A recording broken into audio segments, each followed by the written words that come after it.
Hi, friends. How we doing? And welcome into another edition of the Racing Angle Episode 5, titled The Drive for 5. Wonder what we did there. I'm Loganity Morris, whatever's left of him. Again, welcome to the Racing Angle. I'll be your host for the next, hour, so 45 minutes, 50 minutes. Who knows what it might be. Obviously, we're getting closer to the holiday season. And lots of big things happening. We're coming off Thanksgiving here in America, of course, and the snowball derby just happened. Freddie tuning in, we appreciate you. Absolutely. Ryan Hill, is that you dog, you? But no, we appreciate it so much. We're gonna talk a little bit about a lot of different things. First, though, with that, I do want to thank you for tuning in. And so with that, let's get to our Hot Lap headlines.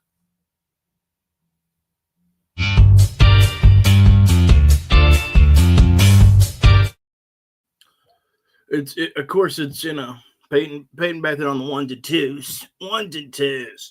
And so great to be with you. Joey Logano. Well, Ryan, this is a pretty, we free will it here. So give me your 2026 thoughts for Joey Logano. Give me your 2025 thoughts for Joey Logano. What do you think of Joey Logano in the Stone Cold Steve Austin phase of his life? Let me know down there. While you're coming up with that, we got to talk a little bit more lawsuit. All right, so this thing has been going on now a whole week. Over a week now. We're in like day 7, day 8. Again, not going to get into the legalities. But boy, it's looked bad for NASCAR, hasn't it? The Heather Gibbs testimony was absolutely awful. Richard Childress' testimony was absolutely awful in terms of just what it looks like for the sport. Everybody was honest, of course, I'd hope. You don't want to perjure yourself, but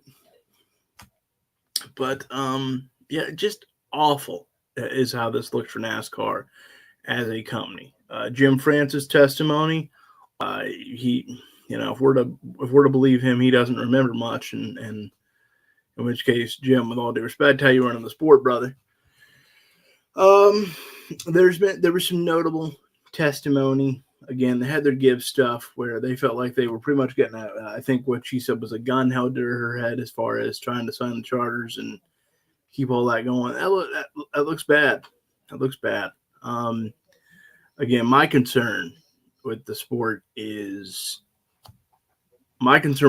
just how bad it looks from a PR standpoint. Ryan says 2026 means we're going to the championship 4. It's an even year, so it's inevitable. We don't know what the championship 4 is right now. We have no idea of that. We have no idea of. All we hear about right now is this lawsuit. We don't know what the format is. Isn't that? Maybe they're waiting for a big reveal like the first week of 2026. Maybe they know. But we don't have a clue of what the format is going to be in 2026.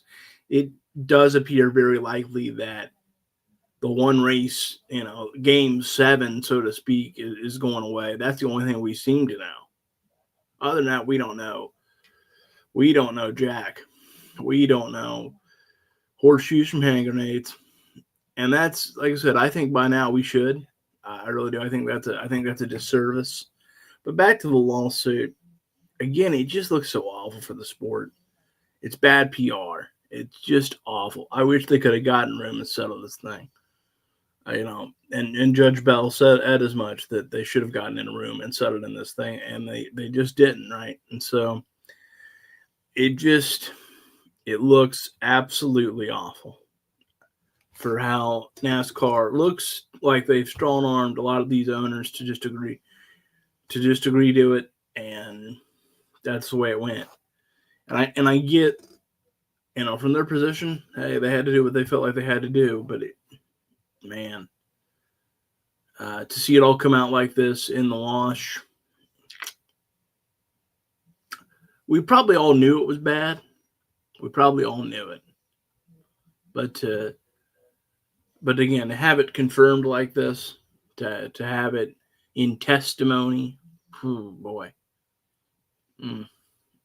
I don't know how we come back from this as a lover of the sport of NASCAR. I feel like this is a black eye for a long time. Um, right, Freddie. It's not looking good. All they still have a couple of days of defense, and obviously there will be, the jury will mull it over and wait for a verdict, and we'll see how everything shakes out. You never know. Not that I have any rooting interest. What I have is bad PR interest, and we've already went down that rabbit hole. And man, how how do you reconcile with the fact that you strong armed what appears to be most of these owners? We'll talk more as we get later on in the show about some of the quotes that were said in our Checkered Thoughts segment. Um, you know, as Jim France said many answers where he didn't know or didn't recall specifics of any meetings, financials, or anything of that nature.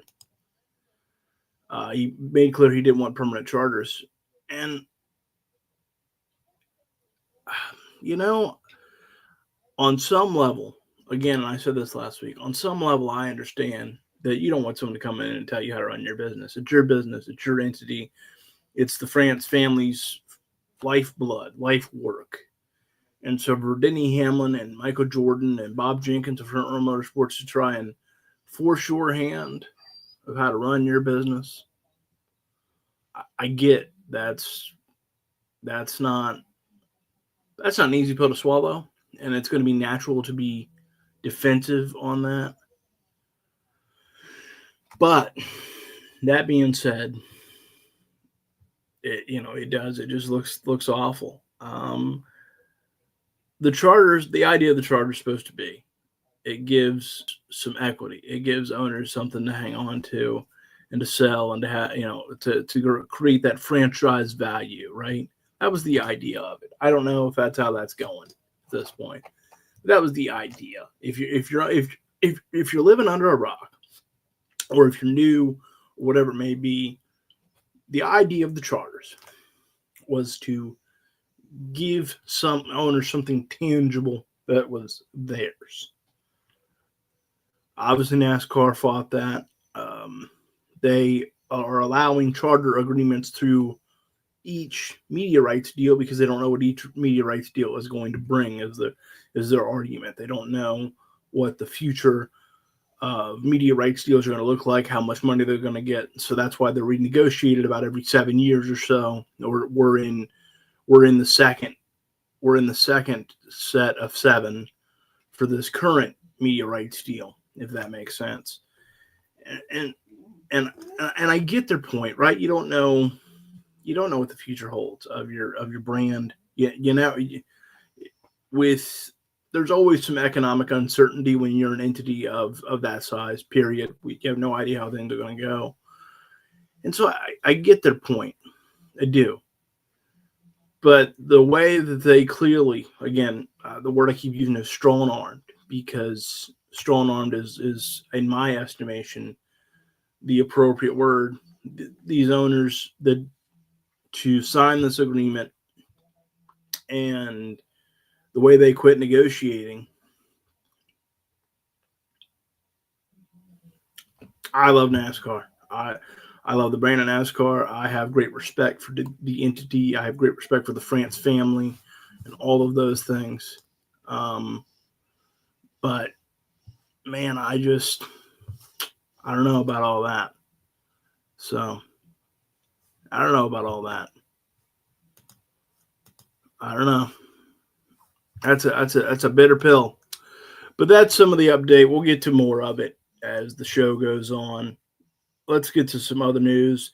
The Snowball Derby took place. The greatest late model race there is to offer. It is the be all end all of late model races. Obviously, because of the time of year it falls into, there's no other major racing going on for the most part. Certainly not here in the States. and it gets a ton of attention. Great names participate in it every year. Short track guys that are legends on the circuit participate in it every year. NASCAR names participate in it every year. Kyle Busch was in it this year. Eric Jones was in it this year, didn't make the main show. Ty Majeski was, of course, in it this year, and that was some very controversial circumstances. He got black flagged, and Stephen Nasse got the W. And so it was under very controversial circumstances because in the final restart, Ty Majeski got black flagged. They said he jumped the start. I got to tell you, I don't know about that. I looked at it. I looked at it in preparation for the show yesterday. That is a tough call. And obviously, Ty Majeski was upset. And so if you're Ty Majeski, boy, I don't know, would you ever come back to the Snowball Derby? It is an incredibly prestigious race. You know, it is the Daytona 500 of late model races. So it always has that going for it.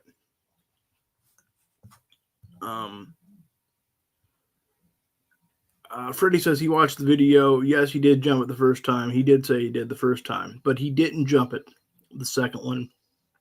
And it was, according to Freddie, it was a fair shot. The second one looked to me like he did not jump it. Based on, again, I did some reading of if the Snowball Derby rules are different and all of that. To me, it didn't look like he jumped it, and what a very controversial decision. Because you hate that, right? You hate that's the way that's decided. You hate that's the way that's thought about. You know, again, the Snowball Derby is a huge race in the late model world. I mean, with the time of year it lines up, it's the only thing going on major in this country as far as racing goes. It just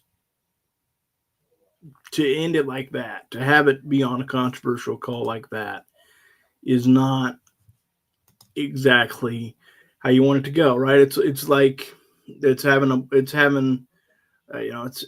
controversial caution in the 500 and the winner being determined by the caution light. That's not how you want to end those races. You don't want to end them on judgment calls. You want to end them on the driver settling it. Again, the first time he jumped that start, it looked pretty obvious to me. But the second time, I'm not so sure. And it was a very, very controversial thing. So I'll tell you what we're going to do. We're going to come back. We're going to talk more about it. We're going to take our first break of the evening. But we're going to take a quick break, and we'll be right back here on the Racing Angle in just about 2 minutes. Don't you move a move.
And welcome back to the Racing Angle, episode 5. If you're just tuning in, we talked some about the NASCAR ongoing antitrust lawsuit, and now we're talking about the Snowball Derby and the controversial decision of the black flag for Ty Majeski. Freddie says, what's your honest opinion, Logan? Did he jump or not, in your honest opinion, for the second time? My honest opinion, Freddie? Nah, he didn't jump. No, he did not. I think that's a crap call, if I'm being quite frank. I want to show respect to the human beings that make the call, and again, judgment calls are judgment calls. But I don't think you make that call unless it's egregious, let alone what we saw. You know, it is the be all end all of late model races down there in Pensacola, Florida, each December. And to have it end like that. Now, again, credit to Steven. Credit to him. 14 years of trying for him. Let's not forget that. And so, great. That's a great story there, and I don't want to completely overlook that or poo-poo on that or yuck that yum. But, no, in my opinion, he did not jump it. In my opinion, it was a bad call. We're seeing more and more of those in all of major sports, to be quite honest. Now, we didn't have replay and all those things that make things so glaringly obvious at the time. So, yeah, I think he absolutely missed the call. I think they absolutely missed the call on Ty Majeski. And the first time, jumped it, yes. Second time, no. That is my honest opinion, Freddie. I think Ty got the short end of the stick. Again, I want to be respectful to Steven and to the people that made the call, because it's not like, to our knowledge, right, it's not like they're doing anything nefarious. And so I have to try to respect the fact that human beings make bad calls in tough times. It happens. And I know it might seem like a cop-out answer or a soft answer. I just think that in society, we're really bad about how in the world could you ever? When you look at it from the naked eye, it's a different thing. It's a different thing, and things are tense in those big moments. Now, again, if I'm an official at a big race, at a snowball derby, at a Daytona 500, at a Rolex 24, your prestigious, huge races, Le Mans. If I'm at those officials, I err on the side of extreme caution in terms of I let some things maybe go. Or if I think it's close, I'm not calling it. That isn't to imply let's be okay with cheating. It's, again, when it comes to those prestigious races especially, let's let the drivers on the track settle it. And that is what I think should happen. And so I think it was a bad call, number one. Number two, I think it's a bad call under those circumstances even more. And if you're Ty Majeski, you're biting nails. Your ass is chapped. There's just no doubt about it. To put all that time, that effort, and take a little time out of your very short off season, if you're working in NASCAR like he does, and to get, in my opinion, I don't want to use the word unfairly screwed, but I don't know another phrase to use. Yeah, that's awful. That's absolutely awful. Freddie says he knows his rule up here where if you jump the start 3 times, you go to the back of the field. Again, I don't pay wonderful attention to the late model series, and so I can't speak with absolute certainty on what the rules are or aren't. I do want to cover and pay more attention to that in 2026. That is another conversation for another time. But at this current juncture, I don't watch enough to give an expert opinion on it. I went and did my due diligence for Snowball Derby and did my due diligence for this very controversial decision. Yeah, this sucks.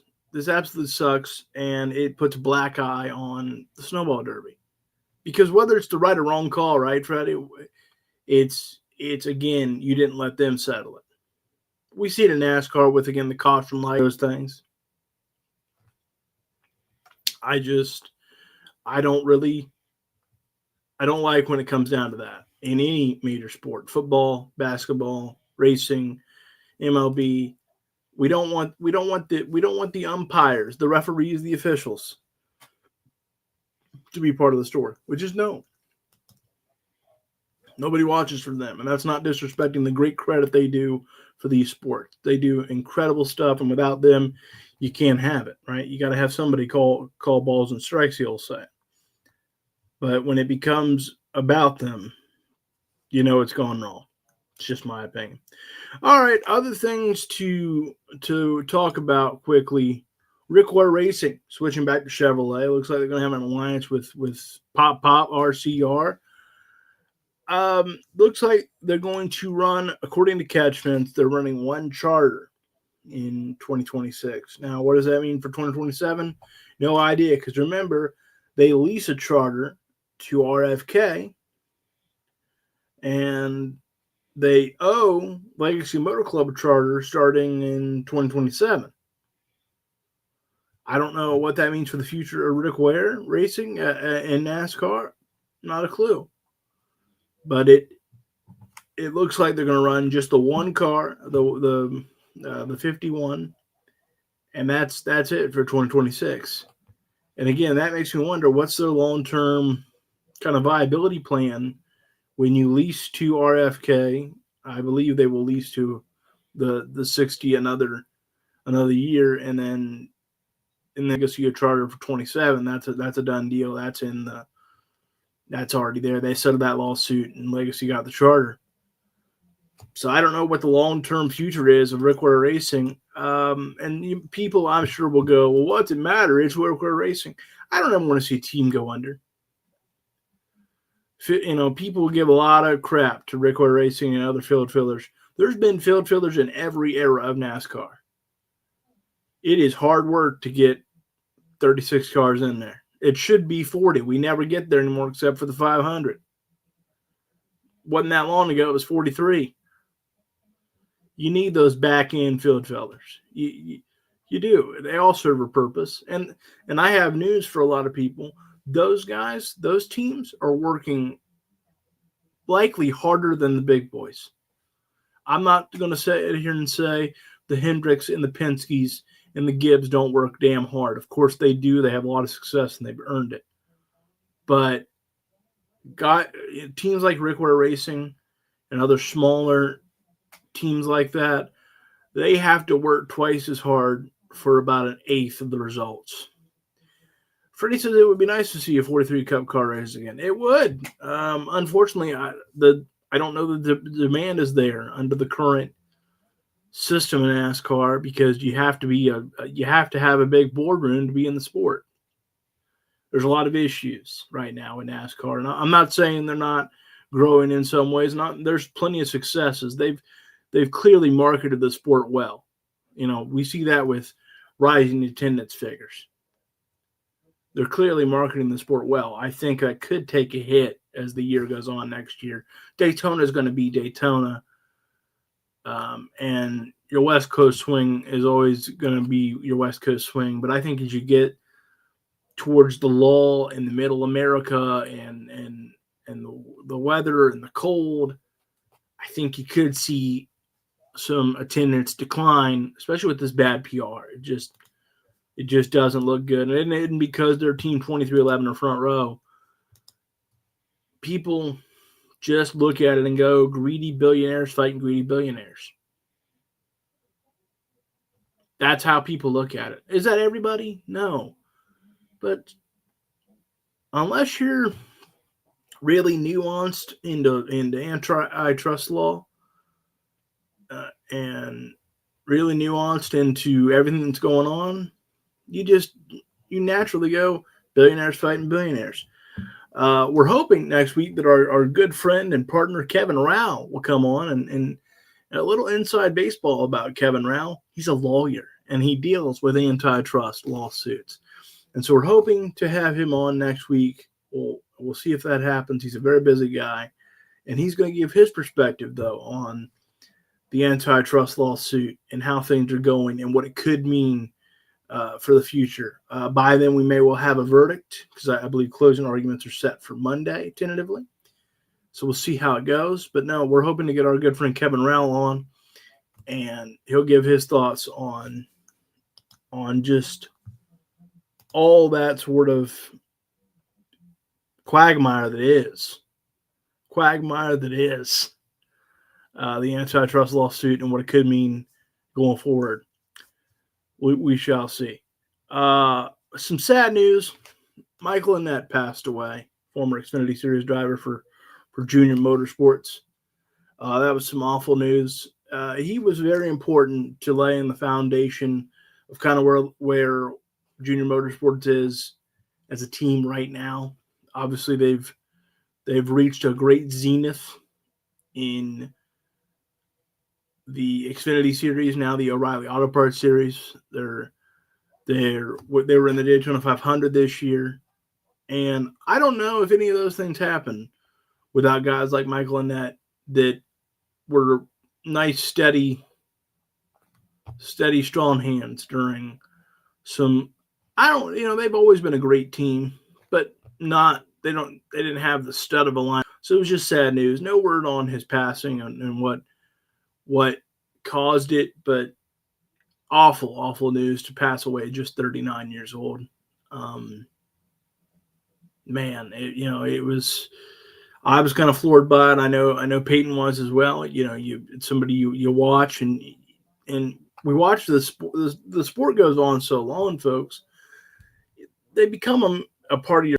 They become I don't want to overstate and say a member of the family, but it's just something you tune into, and they become a part of the fabric of your lives. To see him out there in the Flying J or the pilot car, it felt familiar, and so. When this sport so long, 36 weeks of point span races, 38 overall, it becomes such a fabric of your weekend and your time and what you think about and the rumors and the innuendo and the what's going on here and the silly season gossip. So yeah, it just awful to see that. We of course send our best wishes to Michael's family and to Junior Motorsports and anyone else that could be being affected by his untimely passing. Again, no idea, no word on what's not our business. Just sad news on that front. Over in the drag racing world, Buddy Hall is leaving Big Jim Dunn. He leaves Jim Dunn Racing. He's going to form his own team, Hall Racing. Crew chiefs Mike Gunger and Johnny West will oversee the program, and it makes a reunion and expansion of Hall's previous technical partnerships. This came out of nowhere. This came out of nowhere to see Buddy Hall leave Big Jim. Obviously, Jim's had a lot of drivers over the years. Not his first county fair. Not his first funny car summer. If you see what I did there, but very surprising. Of course, I've had the privilege of meeting Buddy, one of the nicer guys you'll find in the pits, and boy, does he have the whitest teeth you'll find in the pits. My goodness, that man is seeing the dentist on the regular. But we wish the best to Buddy Hall and hope that everything goes well. He's going to run full time in 2026, and he's going to be ready for Gainesville here in the first weekend of March. Now, what does that mean for Big Jim? No word yet on his new driver. We're probably going to get some answers, a lot of answers at PRI this weekend. I misspoke last week. I said PRI was the weekend, the one that just wrapped up. I was wrong. Misspoke. It's this weekend. It starts actually tomorrow. And so there's going to be a lot of news. And so if you haven't subscribed to the YouTube channel yet, you're going to want to subscribe to it, because we're going to have some videos on the news that comes out. We already know that John Force will name his final driver of his Ford car lineup in 2026. We know that's happening. IHRA is going to have some big time announcements there as well. And so there's going to be a lot of news coming out of this weekend. So if you haven't subscribed to that YouTube channel yet, you're going to want to, because there's going to be a lot of news we're going to touch on, post videos about. And then we'll give full breakdowns on next week's episode of the Racing Angle. It's that time, and it's been a wild time in the drag racing scene of who's going where and what's going to happen, and it's been quite the silly season so far. So Buddy Hall going to start his own team. I think that's awesome. I think that's wonderful. More teams are always a good thing. We'll see what happens with Big Jim. I'm sure they're searching. He's got people he can call. He'll figure it out for year 76 in drag racing for Big Jim. It will be in 2026. 76 years. With that, we're going to take our next break, and when we come back, we're going to have some checkered thoughts and some other news and notes. And until then, hey, don't move a move. In about 2 minutes, we'll be right back here on the Racing Angle. And again, hit that subscribe button if you haven't already. And we'll see you in just a few minutes.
And welcome back to the Racing Angle, folks. I'm Logan Morris, and whatever's left of him.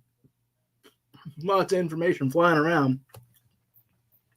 Lots of news, lots of notes.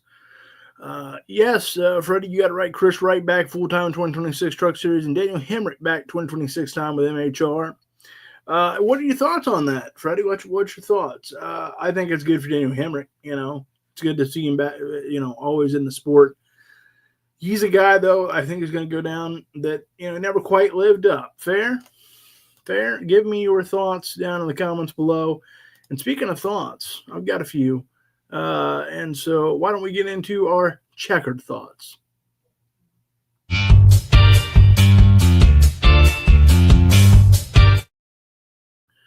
All right, checkered thoughts. We take a quote, we take things that we might see on social media, and we break them down. And again, this concerns the lawsuit for the most part. It's just some pretty interesting stuff. The Hendrick letter to Jim France in 2024, this is from Hendrick, HMS, said the team had lost $20 million in the last 5 years while winning 2 cup titles. If that doesn't point to major issues, if Mr. H isn't breaking even, who is? If Mr. H isn't making money, and don't get me wrong, he's making money. But if he's taking a loss in NASCAR, who's turning a profit? How's it a sustainable business? Hendrick Motorsports is, without question, the team of teams in NASCAR. No disrespect to you Penske fans, you JGR lovers, but there's nothing that compares right now to the prestige of Hendrick Motorsports. They are, without question, the greatest team to ever exist in NASCAR history. The only one in the other The only other entity that could even be compared is Petty Enterprises, and they've passed all those numbers.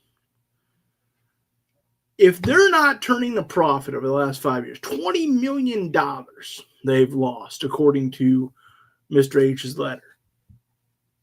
What are we doing? There's something seriously wrong with the sport. This is the highest level of racing that North America has to offer, really.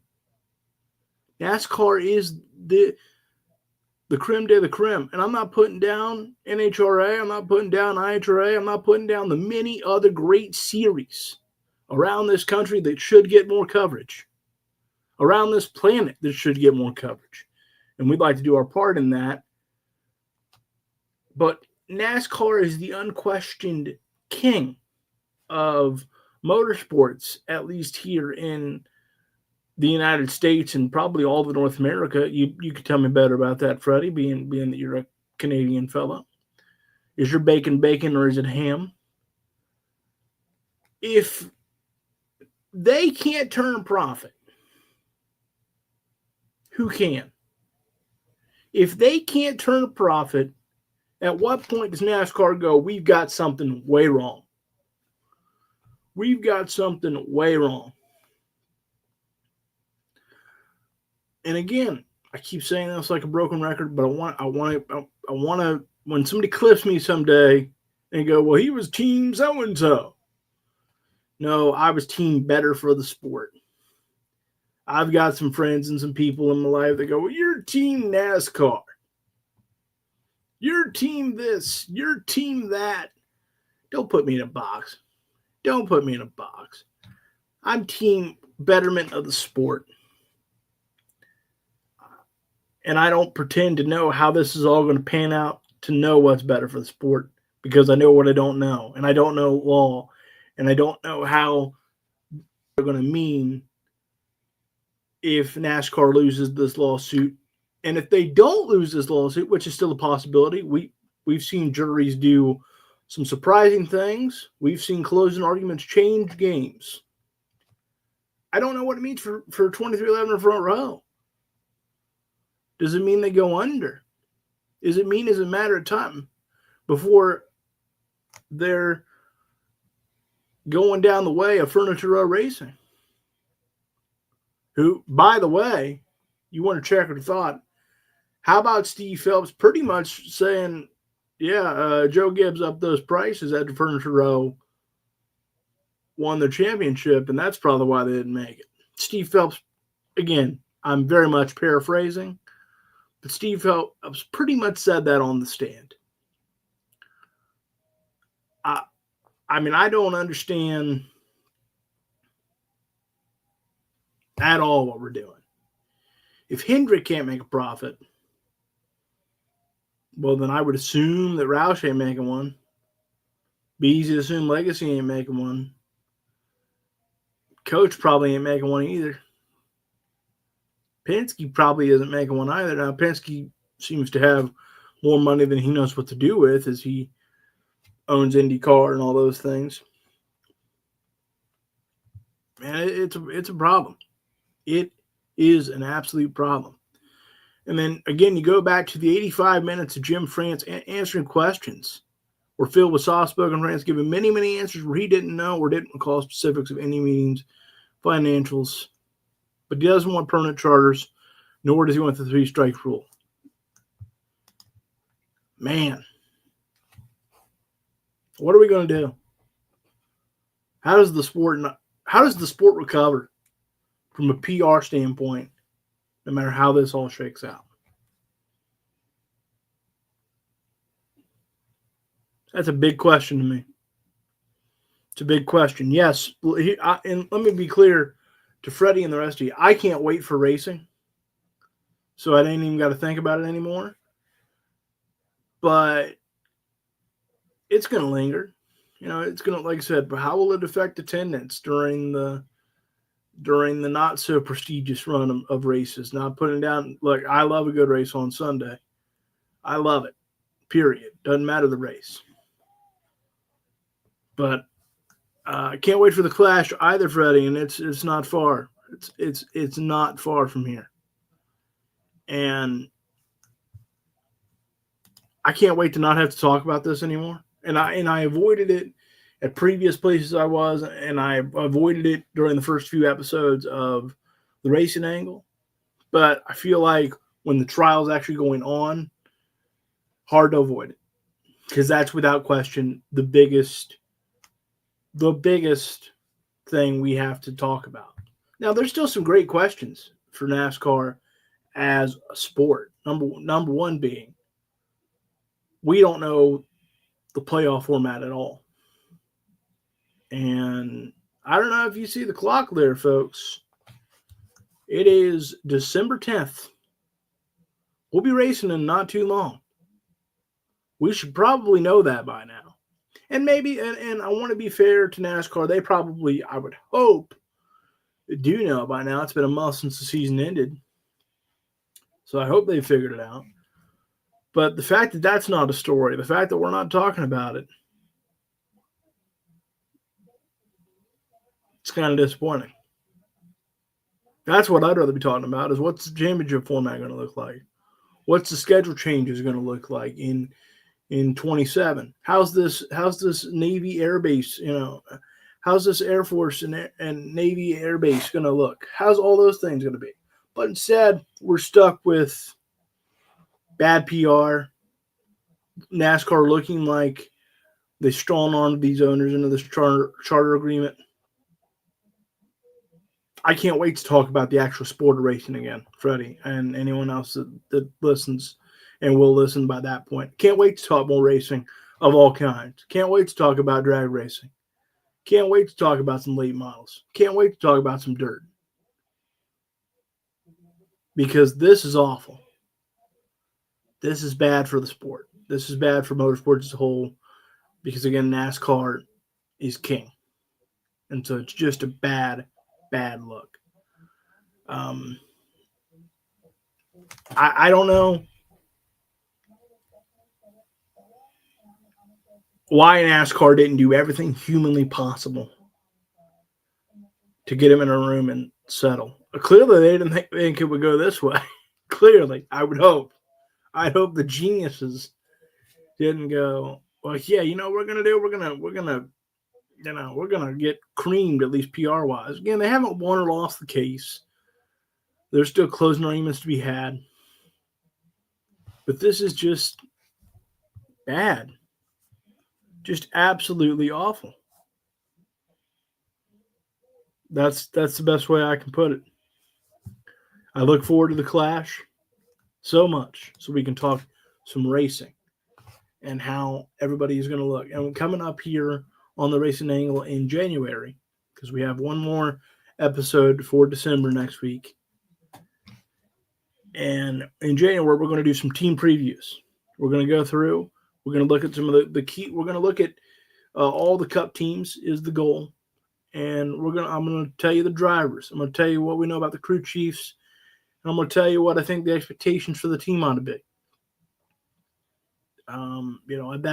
I anticipate doing that on the Racing Angle each and every week, beginning in January, all the way up until we get to the Clash. And then we can talk some racing. So with that, this is just miserable. Just miserable. With that, we're going to take our final break of the evening. And when we come back, we're going to preview a little bit of PRI. We're going to let you know how long it is to the Clash, Freddie. And then we're going to get out of here. So we're going to take one more break. Don't move. Stay tuned. Be right back.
And welcome back to the racing angle. And let's go ahead and show that countdown clock as we look at our lap ahead as we count down to the clash.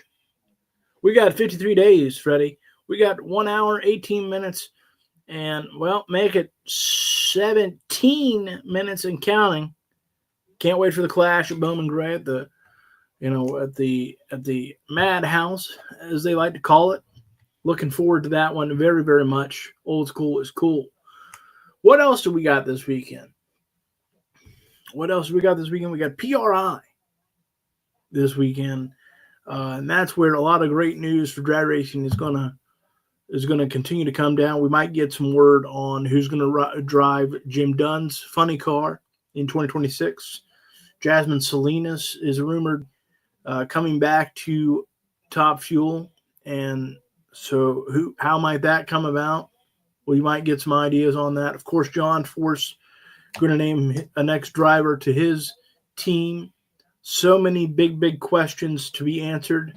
The IHRA is reportedly going to reveal their 2026 schedule, and that's going to be exciting. That's going to be a lot of exciting. Of course, they're starting their own stock car series as well. That's going to be exciting too. So more opportunities for a lot of guys. Freddie says, I'm pumped about Chicagoland coming back. I am too, Freddie. I am too. I think that's going to be great. Hope it's a wonderful race. Hope it works out. Hope it's not a dud. But I think Chicagoland in this car is going to be one of the top races of the year. I really do. The mile and a half, that's where this car has thrived. There's a lot of issues with this car on short tracks, and to a lesser extent road courses and, of course, the super speedways. But on mile and a halves, this baby cooks. And so we're talking about like the Christmas dinner coming up here in a couple weeks.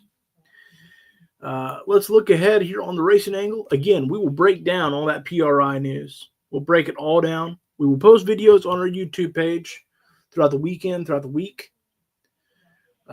Producer Peyton has been dealing with some personal matters, nothing serious, but she's been a little busy. And so we're going to get back to that. So, again, stay tuned to the YouTube channel. We'll break down PRI and all that news next week. We'll break down the 2026 schedule for IHRA. We'll take a look at that. We might even tell you where we're hoping to maybe attend. We shall see. I don't know. I don't want to overstate because we don't overplan here at the Racing Angle. We like to let it fly. You know, we like to just strap in and run what you run. And so we look at it and we'll look at the schedule and we'll see the news of the NHRA and we'll break down any news. And I imagine we'll have a verdict to talk about in the civil suit, the antitrust lawsuit between 2311 Front Row and NASCAR. Obviously, that will be major if so. And we're hoping to have our good friend Kevin Rowell on next week. Not confirmed, but I just had lunch with him yesterday, and it sounds pretty likely. So we're hoping to have our good friend Kevin Rowell on, who can talk to us about the lawsuit, give his thoughts, and maybe he can tell us what it might mean for NASCAR in the future if there's a verdict handed down by that point. If not, we'll see. So with that, we've covered a lot. We've had a lot to say, a lot to talk about. Freddie, I want to personally thank you for tuning into all these shows and sticking with me through the whole hour as we work out kinks, and we're going to get better and better. And I appreciate you for staying with us and being super duper loyal. And like I said, watching nearly every second we've produced. And Peyton and I and Kevin, we just could not be more grateful for your love and your support and your friendship. And so I want to personally say that to you because that's big time. We noticed that. Nothing but love on that front, brother. And so with that, next week, we'll talk PRI. We'll talk NHRA. We'll talk IHRA. We will talk about the ongoing NASCAR lawsuit, especially if there's a verdict. And until next week, don't you move a move. There's the Racing Angle. Do me a great favor. Hit that subscribe button if you haven't already. We'd really appreciate that. And until next week, we'll see you at the next track.